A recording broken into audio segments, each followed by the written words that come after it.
قُلْنَا اهْبِطُوا مِنْهَا جَمِيعًا فَإِمَّا يَأْتِيَنَّكُم مِّنِّي هُدًى فَمَن تَبِعَ هُدَايَ فَلَا خَوْفٌ عَلَيْهِمْ وَلَا هُمْ يَحْزَنُونَ۔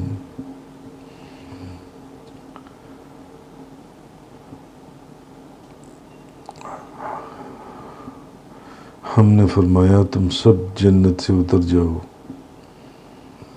پھر اگر تمہارے پاس میری طرف سے کوئی ہدایت آئی تو جس نے میری ہدایت کی پیروی کی تو انہیں کوئی ڈر ہوگا اور نہ وہ غمگین ہوں گے۔ اب یہ جو دوبارہ فرمایا گیا کہ جنت سے نیچے اتر جاؤ، پیچھے جیسے آیت نمبر 36 میں فرمایا گیا تھا فَأَضَلَّهُمَا الشَّيْطَانُ عَنْهَا فَأَخْرَجَهُمَا مِمَّا كَانَ فِيهِ، بس شیطان نے انہیں اس درخت کے ذریعے لغزش میں مبتلا کیا جہاں وہ رہتے تھے۔ وَقُلْنَا اهْبِطُوا بَعْضُكُمْ لِبَعْضٍ عَدُوٌّ وَلَكُمْ فِي الْأَرْضِ مُسْتَقَرٌّ وَمَتَاعٌ إِلَىٰ حِینٍ، اور وہاں سے ان کو نکال دیا۔ ہم نے فرمایا تم سب نیچے اترو، تم میں سے بعض کے دشمن ہوں گے، اور تمہارے لیے زمین میں ایک وقت مقرر تک ٹھکانا اور فائدہ اٹھانا ہے۔ اب یہاں اللہ تبارک و تعالیٰ نے دوبارہ فرمایا کہ تم سب جنت سے اتر جاؤ، پھر اگر تمہارے پاس میری طرف سے کوئی ہدایت آئی تو جس نے میری ہدایت کی پیروی کی تو انہیں کوئی ڈر ہوگا اور نہ وہ غمگین ہوں گے۔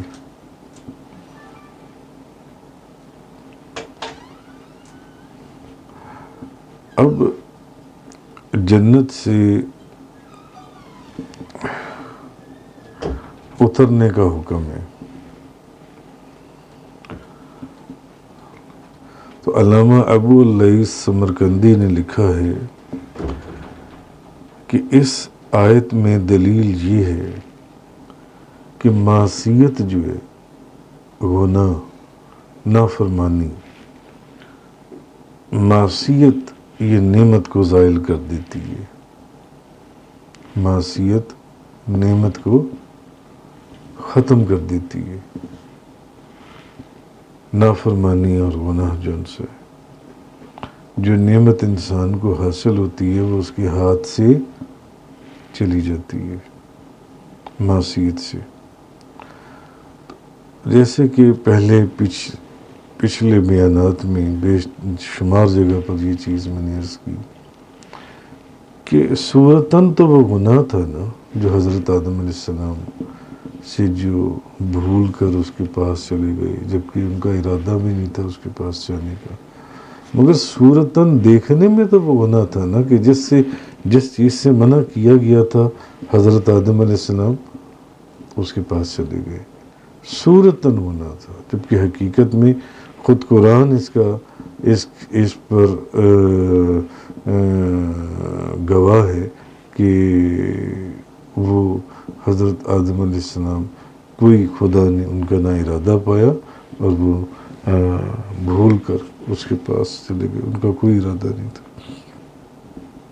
مگر صورتاً دیکھنے میں وہ بظاہر ایک گناہ تھا۔ تو معصیت جو ہے یہ نعمت کو زائل کر دیتی ہے، کیونکہ حضرت آدم علیہ السلام کو ان کی ظاہری معصیت کی وجہ سے جو ظاہر تو یہ نظر آتا تھا کہ جس چیز سے ان کو منع کیا گیا وہ اس کے باوجود اس کے پاس گئی ہے، معاذ اللہ استغفر اللہ، انہوں نے نافرمانی کی ہے، انہوں نے گناہ کیا، جبکہ ایسی کوئی بات بھی نہیں تھی، ایسی کوئی بات بھی نہیں تھی، وہ صرف صورت میں نظر آنے میں ایسا تھا بظاہر کہ وہ اس کے قریب گئے تھے، جبکہ ان کا کوئی ارادہ ہی نہیں تھا اس کے قریب جانے کا یا اس کو کھانے کا۔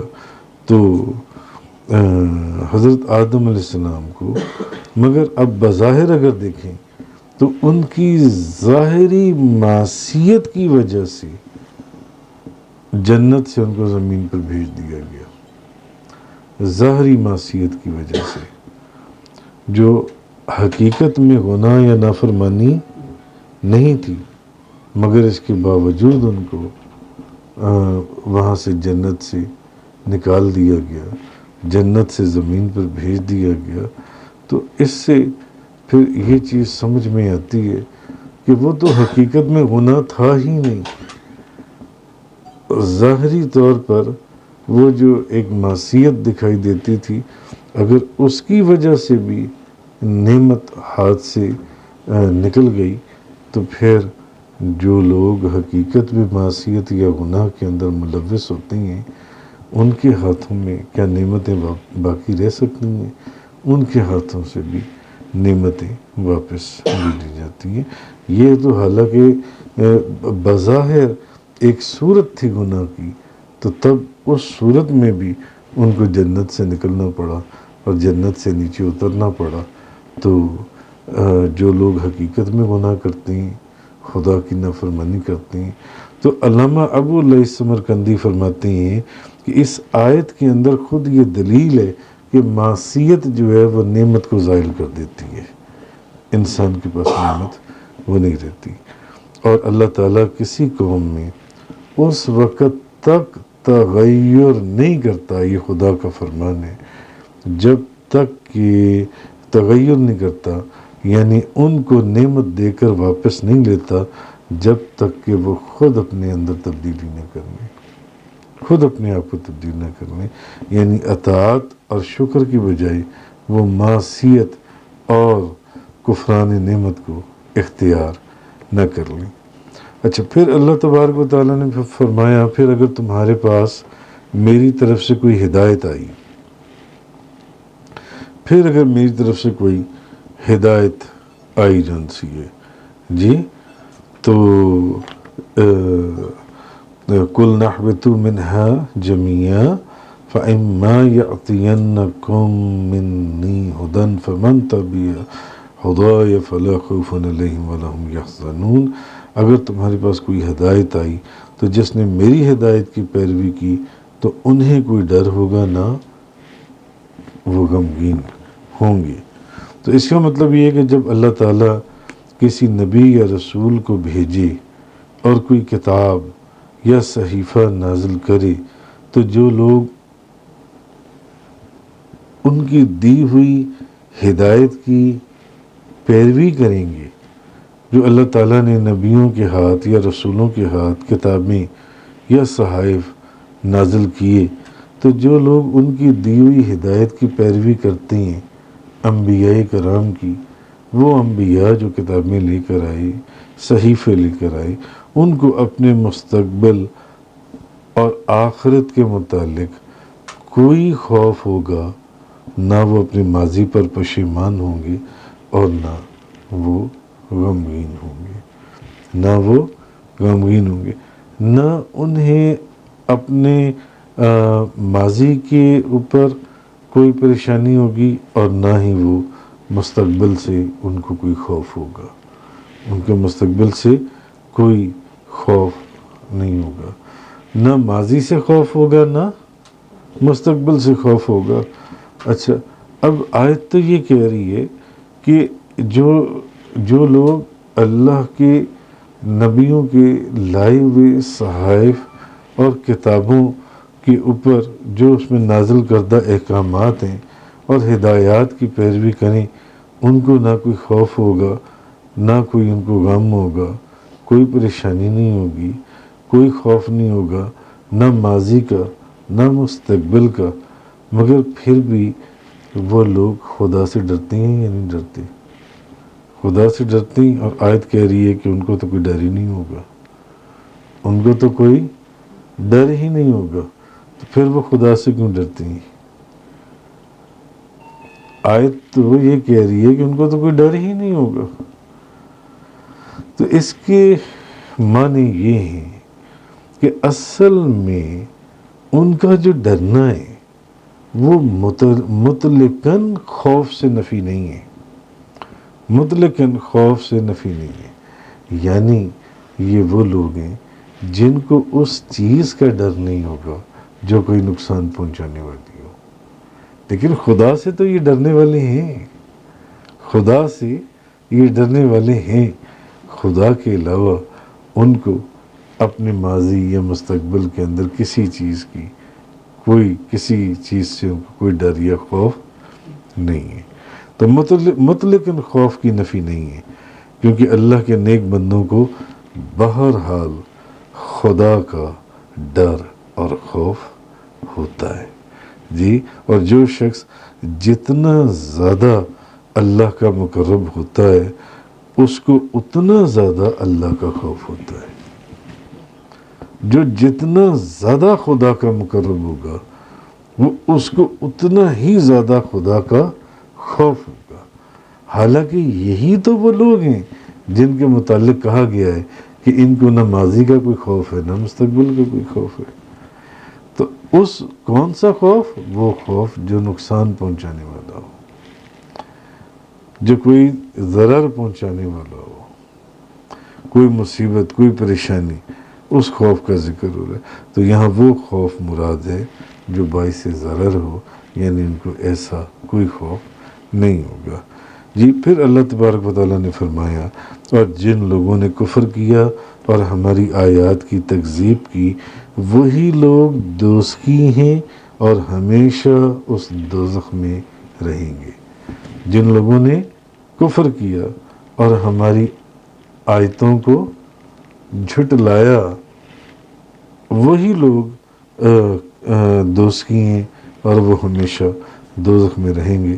والذین کفروا وکذبوا بآیاتنا، اور جن لوگوں نے کفر کیا اور ہماری آیات کی تکذیب کی، اولئک اصحاب النار، یہ وہ لوگ ہیں جو دوزخی ہیں، ہم فیہا خالدون، یہ اس میں ہمیشہ رہیں گے، یہ دوزخ میں ہمیشہ رہیں گے۔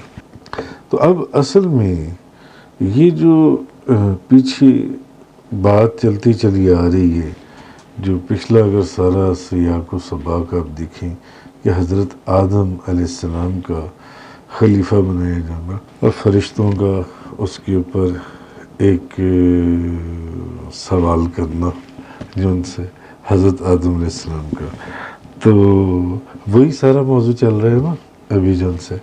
تو اصل میں چیز یہ ہے کہ عالم اجسام اور ظاہر میں اب عالم اجسام جسموں میں ایک پہلے آیا، دوسرا اس کے بعد آیا، تیسرا اس کے بعد آیا، چوتھا اس کے بعد آیا، پانچواں اس کے بعد آیا جی۔ اور ظاہر میں ایک عالم اجسام میں اور دوسرا ظاہر میں ایک بندہ پہلے اندر انٹر ہو رہا ہے، دوسرا بعد میں ہو رہا ہے، تیسرا اس کے بعد ہو رہا ہے، چوتھا اس کے بعد، پانچواں اس کے بعد ہو رہا ہے۔ تو عالم اجسام میں اور ظاہر میں تو حضرت آدم علیہ السلام ہی پہلے انسان ہیں یا نہیں ہیں؟ پہلے انسان ہیں اور اللہ کے خلیفہ ہیں، لیکن حقیقت میں اول خلق اور اللہ کے خلیفہ اعظم سیدنا حضرت محمد رسول اللہ صلی اللہ علیہ وسلم، نبی کریم صلی اللہ علیہ وسلم۔ حقیقت میں اول کون ہے؟ نبی کریم صلی اللہ علیہ وسلم جی۔ هو الاول والآخر والظاہر والباطن۔ شیخ عبدالحق محدث دہلوی فرماتے ہیں کہ اس کے اندر اگر خدا کی حمد ہے تو نبی کریم صلی اللہ علیہ وسلم کی نعت بھی ہے اس کے اندر جی۔ تو اب بظاہر پہلے کون آیا؟ حضرت آدم علیہ السلام۔ اجسام میں اور بظاہر دیکھنے میں پہلے آنے والے وہ ہیں، مگر حقیقت میں پہلے نبی کریم صلی اللہ علیہ وسلم ہے. جیسے حضرت جابر نے حضور سے پوچھا کہ یا رسول اللہ ہر چیز کی تخلیق سے پہلے خدا نے کیا چیز تخلیق کی؟ حضور نے فرمایا یا جابر ان اللہ تبارک و تعالی خلق قبل الاشیاء نور نبی کا من نور ہی. اے جابر اللہ نے ہر چیز کو تخلیق کرنے سے پہلے تیرے نبی کے نور کو اپنے نور سے تخلیق کیا. تو اصل میں تو اول حضور نبی پاک صلی اللہ علیہ وسلم ہے. بظاہر دیکھنے میں حضرت آدم علیہ السلام نظر آ رہی ہیں جی، خلافت حضرت آدم علیہ السلام کو دی جا رہی ہے، جبکہ خلیفہ اعظم اصل تو خلافت ہے ہی نبی کریم صلی اللہ علیہ وسلم کے پاس، جن کا صدقہ یہ ساری خلافتیں تقسیم ہوئیں. جیسے ہم نے کل کی حدیثوں میں وہ پڑھا تھا کہ جب حضرت آدم علیہ السلام کی توبہ قبول ہوئی تو جن کلمات کے اوپر ان کی توبہ قبول ہوئی تو فرمایا گیا تم نے سچ کہا، یہ مجھے مخلوق میں سب سے زیادہ محبوب ہیں، اور جب تم نے ان کے وسیلے سے سوال کیا تو میں نے تم کو بخش دیا، اور اے آدم اگر محمد نہ ہوتے تو میں تم کو بھی نہ پیدا کرتا. وہ کلمات تو اصل تو پھر خلیفہ اعظم نبی کریم صلی اللہ علیہ وسلم ہوئے نا، جن کے صدقے اور طفیل حضرت آدم علیہ السلام کو خلافت حاصل ہوئی، جن کے صدقے اور طفیل حضرت آدم علیہ السلام کو خلافت حاصل ہوئی. تو ویسے بھی ایک حدیث پاک کے اندر ہے کہ امام ترمذی نے اس کو روایت کیا کہ حضرت ابو ہریرہ رضی اللہ تعالیٰ عنہ بیان کرتی ہیں کہ صحابہ کرام نے عرض کیا یا رسول اللہ آپ کے لیے نبوت کب ثابت ہوئی؟ یا رسول اللہ آپ کے لیے نبوت کب ثابت ہوئی؟ آپ نے فرمایا کہ میں اس وقت بھی نبی تھا جب آدم علیہ السلام روح اور جسم کے درمیان میں تھے. حضرت امام راضی فرماتے ہیں کہ فرشتوں کو جو یہ حکم دیا گیا تھا کہ وہ حضرت آدم علیہ السلام کو سجدہ کریں تو اس کی وجہ کیا تھی؟ آپ فرماتے ہیں اس کی وجہ یہ تھی کہ اس وقت حضرت آدم علیہ السلام کی پیشانی میں نبی کریم صلی اللہ علیہ وسلم کا نور تھا. کیونکہ حضور کا نور حضرت آدم علیہ السلام کی پیشانی میں تھا، اس لیے فرشتوں کو حکم دیا گیا تھا کہ حضرت آدم علیہ السلام کو سجدہ کریں، اس لیے یہ حکم دیا گیا تھا. اور حضرت علامہ سید ابو الفضل سید محمود آلوسی بغدادی حنفی آپ فرماتے ہیں کہ نبی کریم صلی اللہ علیہ وسلم ہی حقیقت میں خلیفہ اعظم ہیں، اور زمینوں اور آسمانوں کی بلندیوں میں وہی خلیفہ اور پہلے امام ہیں. حضور ہی پہلے خلیفہ ہیں، حضور ہی پہلے امام ہیں، اور حضور ہی زمینوں اور آسمانوں کی بلندیوں میں اللہ کی خلافت اور امامت سے سرفراز فرمائے گئے، اور حضور ہی خلیفہ اعظم ہیں، حضور ہی خلیفہ اعظم ہیں. اور وہ فرماتی ہیں کہ اگر وہ نہ ہوتے تو آدم پیدا ہی نہ کیے جاتے، اگر وہ نہ ہوتے تو آدم پیدا ہی نہ کیے جاتے، اور نہ کوئی اور چیز پیدا کی جاتی، اور نہ کوئی اور چیز پیدا کی جاتی. نبی کریم صلی اللہ علیہ وسلم اللہ تعالیٰ کی مخلوق میں افضل علی الاطلاق ہیں، بلکہ وہی ساتوں آسمانوں میں حقیقت میں خدا کے خلیفہ ہیں.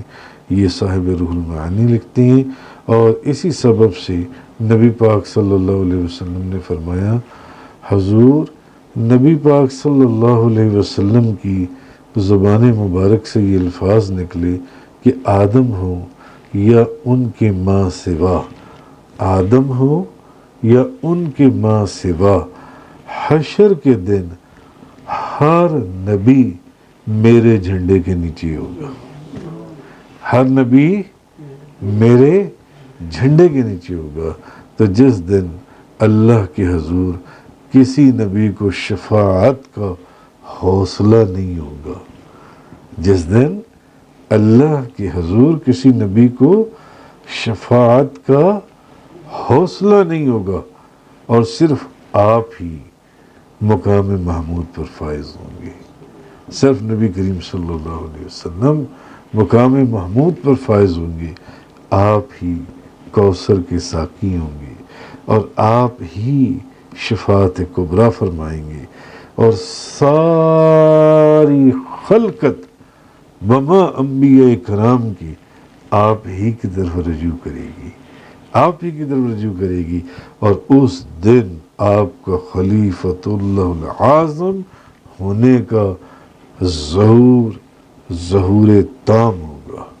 اس دن مکمل آپ کی حقیقت میں خلیفہ اعظم ہونے کا ظہور ہونے والا ہے اس دن، جبکہ آپ اصل میں تو یہ سارا کچھ قصہ ہے اس طرح۔ تو یہ جو سارا قصہ ہم نے پچھلے شمار بیانات کے اندر پڑھا، پچھلے کافی عرصے سے ہم یہ پڑھتے چلی آ رہی تھی اس کی تفصیل، تو اس سے کے اندر بے شمار حکمتیں ہیں کہ اللہ تعالیٰ نے اپنے بعض علوم اور حکمتوں پر کسی کو اطلاع نہیں دی، حتیٰ کہ فرشتوں کو بھی یہ معلوم نہیں تھا کہ حضرت آدم کو خلیفہ بنانے میں کیا حکمت ہے۔ وہ علیحدہ بات ہے کہ وہ ہماری assumptions تھیں کہ ہم نے پچھلے اس مقام کے اوپر بے شمار حکمتیں مفسرین نے بیان کی ہیں کہ اس میں یہ بھی حکمت تھی، اس میں یہ بھی حکمت تھی، اس میں یہ بھی حکمت تھی، اس میں یہ بھی حکمت تھی حضرت آدم علیہ السلام کو خلیفہ بنانے میں۔ اگر آپ کو یاد ہو تو ہم نے وہ ساری ہم پڑھ کر آئے ہیں، مگر حقیقت یہی ہے کہ اللہ اپنی حکمتوں کے اوپر کسی کو بھی اطلاع نہ دے کہ فرشتوں کو بھی یہ معلوم نہیں تھا کہ آدم علیہ السلام کو خلیفہ بنانے میں اس کی کیا حکمت ہے۔ اللہ تعالیٰ قادر مطلق ہے۔ مٹی جس کو عام لوگ حقیر جانتے ہیں، مٹی جس کو لوگ حقیر جانتے ہیں، اللہ تعالیٰ نے مٹی سے انسان کو بنایا ہے جی، اور اس کو علوم و معارف سے نوازا ہے، علوم و معارف سے نوازا ہے، اور اس کو اتنی عزت دی ہے، اتنی عزت دی ہے انسان کو مٹی سے بنا کر، علم اور معرفت دے کر اس کو اتنی عزت دی کہ فرشتوں سے اس کو سجدہ کروا دیا، فرشتوں سے اس کو سجدہ کروا دیا۔ انسان اتنی عزت اور کرامت کے باوجود بہت ضعیف ہے، پھر بھی اتنی عزت اور کرامت جو اللہ تعالیٰ نے انسان کو عطا فرمائی ہے، انسان بہت ضعیف ہے، وہ بھول گیا اور شجر ممنوع کھا لیا، وہ بھول گیا اور اس نے شجر ممنوع کھا لیا۔ اچھا، اب اپنی تقصیر پر نادم ہونا اور اللہ سے توبہ کرنا، اپنی تقصیر پر نادم ہونا اور اللہ سے توبہ کرنا بلند درجات کے حصول کی دلیل ہے۔ اپنی تقصیر پر نادم ہو جانا، اور ہم نے کل وہ حدیث پڑھی تھی کہ اگر کسی کو اپنے گناہ کے اوپر ندامت بھی ہے تو یہ بھی اس کی توبہ ہے، یہ بھی خدا کی بارگاہ میں توبہ ہے۔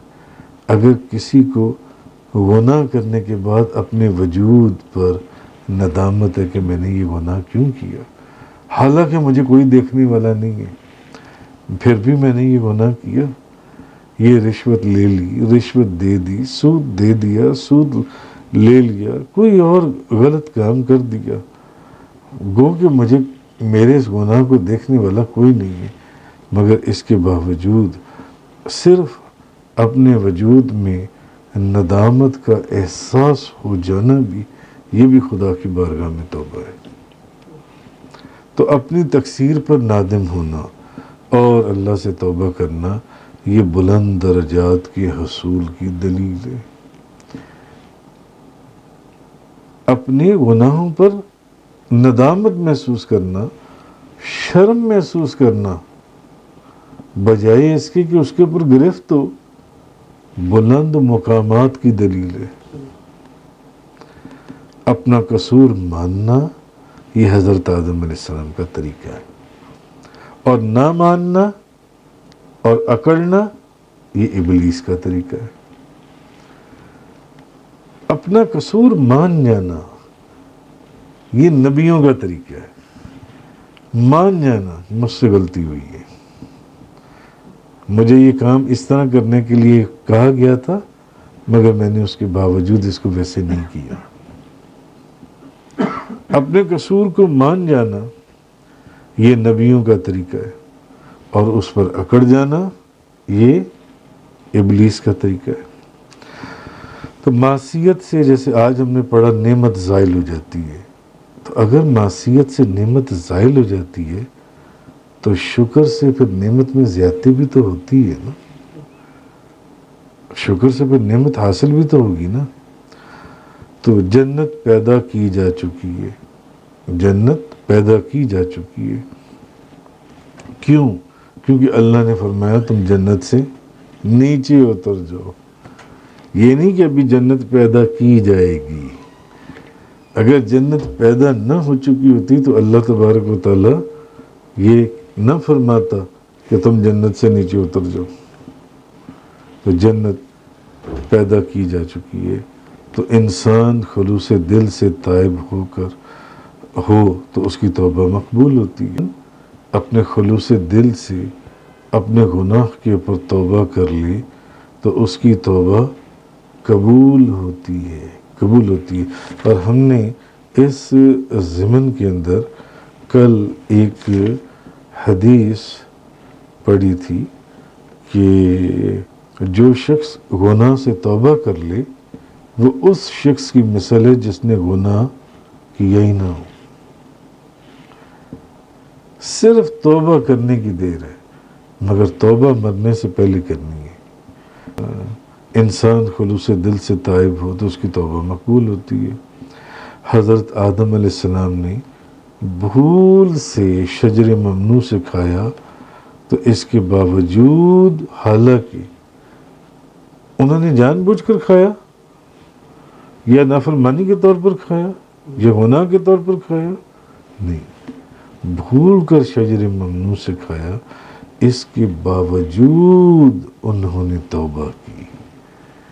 یہ ہے ان کی بزرگی, اور یہ ہے خالق اور مخلوق کا آپس میں رابطہ, اور یہ ہے خالق اور مخلوق کا آپس میں ایک تعلق.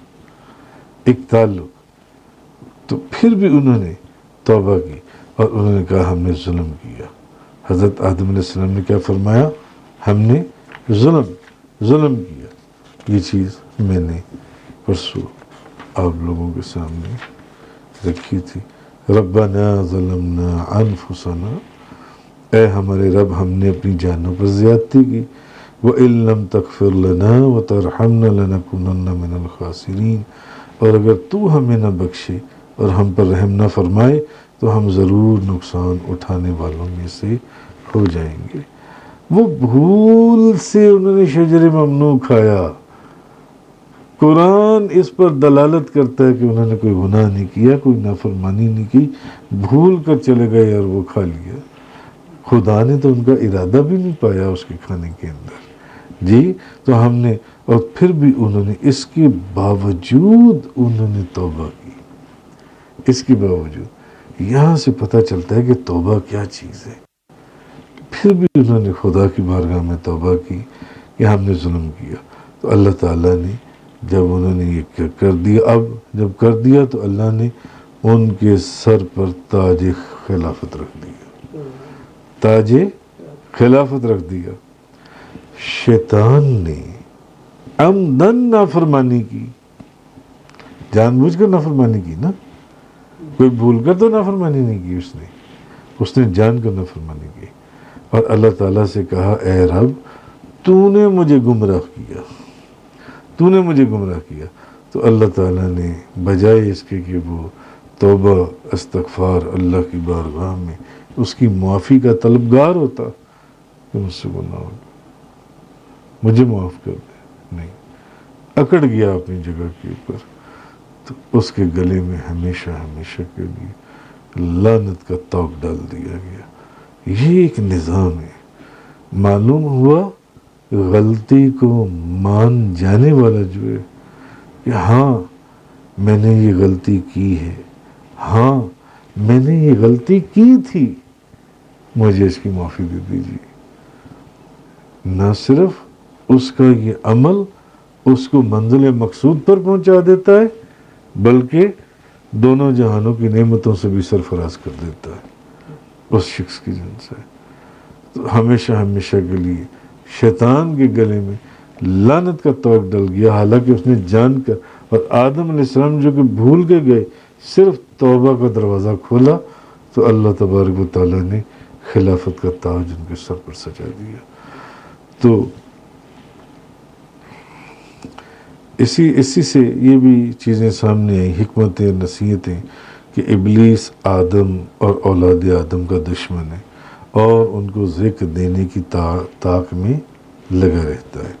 حضرت حوا کے توبہ کرنے کا علیحدہ سے ذکر نہیں ہوا، آپ سوچ رہے ہوں گے کہ حضرت حوا بھی تو گئی ہیں نا حضرت آدم علیہ السلام کے ساتھ، تو ان کے توبہ کرنے کا علیحدہ سے ذکر نہیں فرمایا، کیونکہ عورتوں کے احکام مردوں کے احکام کے تابع ہوتے ہیں، عورتوں کے احکام مردوں کے احکام کے تابع ہوتے ہیں، اس لیے ان کا ذکر نہیں فرمایا۔ تو جو شخص اللہ اور اس کے رسول کی اطاعت کرے گا وہ نجات یافتہ ہے، جو بھی شخص اللہ اور اس کے رسول کی اطاعت کرے گا وہ نجات یافتہ ہے، اور جو اللہ اور اس کے رسول کا کفر اور نافرمانی کرے گا وہ عذاب میں ہلاک ہوگا۔ تو ہدایت ربانی بھیجنے کا سلسلہ، یعنی اللہ تعالیٰ کی طرف سے ہدایات بھیجنے، لانے، پہنچانے اور دینے کا سلسلہ جو ہے یہ حضرت آدم علیہ السلام سے شروع ہوا اور نبی کریم صلی اللہ علیہ وسلم پر ختم ہوا، اس وحی کے ذریعے جو ہدایات ربانی تھی وہ پہنچانے کا جن سا سلسلہ ہے۔ تو اب آپ کو معلوم ہوگا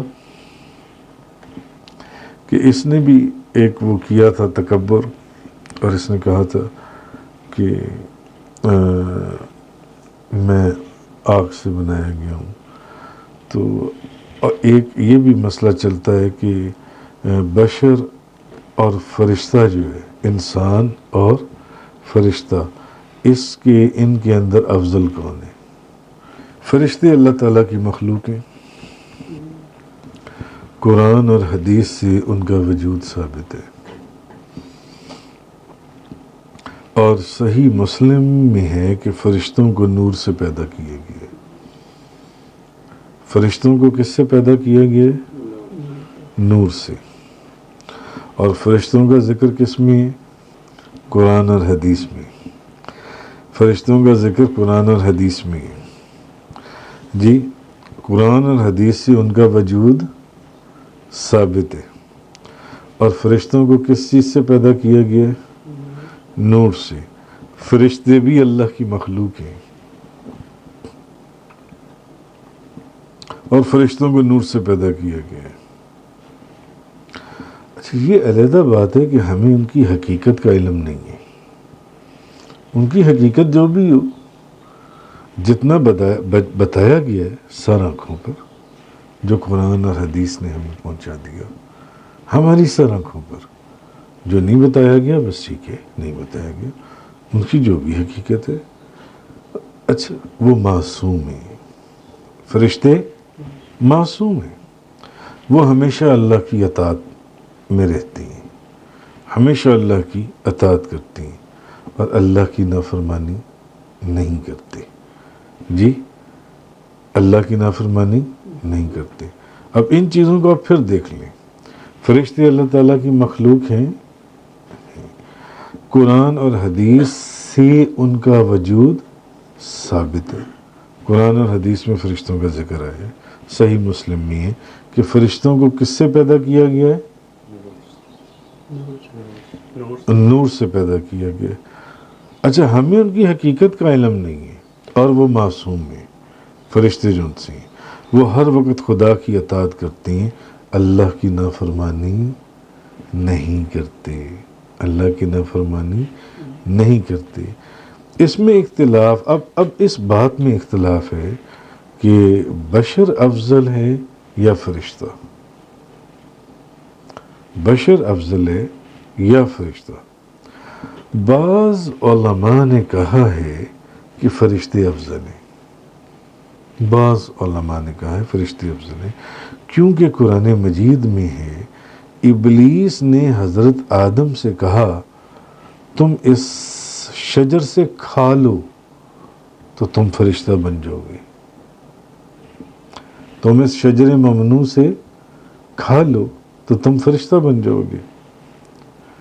اور زلیخا کی مہمان عورتوں نے جب حضرت یوسف علیہ السلام کو دیکھا تو بے ساختہ کہا یہ بشر نہیں ہے، یہ تو کوئی معزز فرشتہ ہے.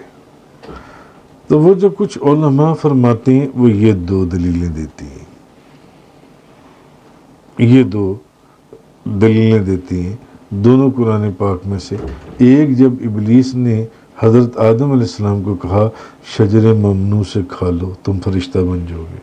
دوسری جب زلیخا کی عورتوں نے کہا یہ تو کوئی بشر نہیں ہے، یہ تو کوئی فرشتہ ہے، یہ تو کوئی فرشتہ ہے. وہ کہتے ہیں تو یہ تو کوئی معزز فرشتہ ہے. تو وہ کہتے ہیں کہ اس سے ثابت ہوا کہ فرشتہ جو ہے یہ افضل ہے بشر سے، انسان سے، یہ افضل ہے. اور بعض علماء نے کہا ہے کہ نوع بشر نوع ملائکہ سے افضل ہے جی. اور اللہ تعالیٰ نے نوع بشر کے ایک فرد کو تمام فرشتوں سے سجدہ کروایا. بعض علماء ان کی دلیل یہ ہے اور زبردست دلیل ہے، انہوں نے کہا نہیں، بشر جو ہے بشر وہ فرشتے سے افضل ہے، بشر فرشتے سے افضل ہے. اور وہ دلیل وہ بھی قرآن پاک کی دیتی ہے. وہ کہتے ہیں کہ اللہ تعالیٰ نے بشر کے ایک فرد کو تمام فرشتوں سے سجدہ کروایا. وہ کہتے ہیں بشر افضل ہے، بشر افضل ہے جی. تو وہ بھی قرآن کریم کی دلیل دیتی ہیں. اور پھر یہ کہ فرشتے اللہ تعالیٰ کی اطاعت کرتے ہیں. اچھا، فرشتے اللہ تعالیٰ کی، اب یہ بھی وہ ایک دلیل اور دیتی ہیں. وہ کہتے ہیں کہ فرشتے اللہ کی اطاعت کرتے ہیں اور ان کے سامنے مزاحمت کوئی نہیں ہے.